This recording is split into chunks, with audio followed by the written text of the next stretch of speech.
7 do primeiro tempo.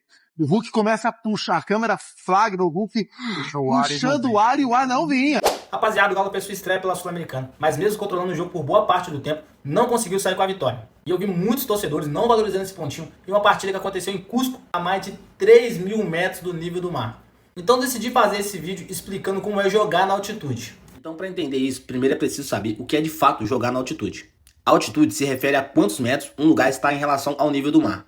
Uma cidade praiana como o Rio de Janeiro está basicamente ao mesmo nível do mar. Já São Paulo, por exemplo, está a 772 metros acima. Para se ter uma referência melhor, a cidade mais alta do Brasil é Campos do Jordão, que tem pouco mais de 1.600 metros de altitude, que deixa as temperaturas mais baixas e por isso faz de lá um ponto turístico no estado. Agora, quando a gente fala das altitudes que os clubes brasileiros têm que enfrentar, a régua sobe um pouco. E o que rola nesses lugares é um fenômeno que você já deve ter visto em alguma aula de física. A partir de 1.500 metros, o nosso corpo já começa a sentir alguns efeitos. Mas o consenso é que a maioria das pessoas tem sintoma acima dos 2 a 3.000 metros de altitude. É comum sentir dor de cabeça, náuseas, tonturas, vômitos, sensação de falta de ar, fadiga, entre outros sintomas. Que é chamado pela ciência de mal das montanhas. Os estádios do Melgaro, do Independente Del Valle e do Alcas, por exemplo, ficam nessa faixa de altitude. Agora, se você subir um pouco mais, acima dos 3.000 metros, essa parada fica ainda mais forte. É nessa faixa de altitude que ficam os estádios do Bolívar e do The Strongest, lá em La Paz, que tem 3.640 metros de altitude. E é de lá que são vistas as cenas mais bizarras de cilindro de oxigênio na beira do gramado e até jogadores passando mal.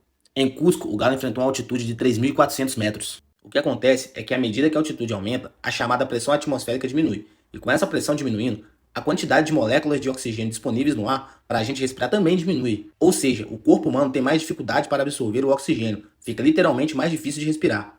E essa diminuição da pressão do ar, que rola nas altitudes, não afeta apenas os jogadores em si. Quando a resistência do ar fica menor, a bola sofre menos atrito e consegue viajar mais rápido pelo campo, dificultando a vida dos goleiros. Em 2007, a FIFA chegou a banir jogos acima de 2.500 metros de altitude, por potenciar riscos à saúde. A entidade também considerou que atletas que jogam regularmente nessas alturas teriam uma vantagem, já que o corpo tem um processo natural de adaptação, mas a regra acabou sendo banida em 2008.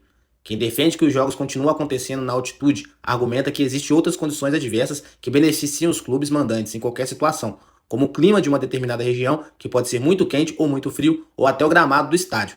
Além disso, os atletas que jogam em grandes altitudes vão jogar em cidades próximas ao nível do mar, eles também sentem os efeitos dessa aclimatação, o que deixa essa suposta vantagem meio que elas por elas. Mesmo essas partidas na altitude sendo tão frequentes no futebol, as discussões sobre elas parecem estar bem longe do fim.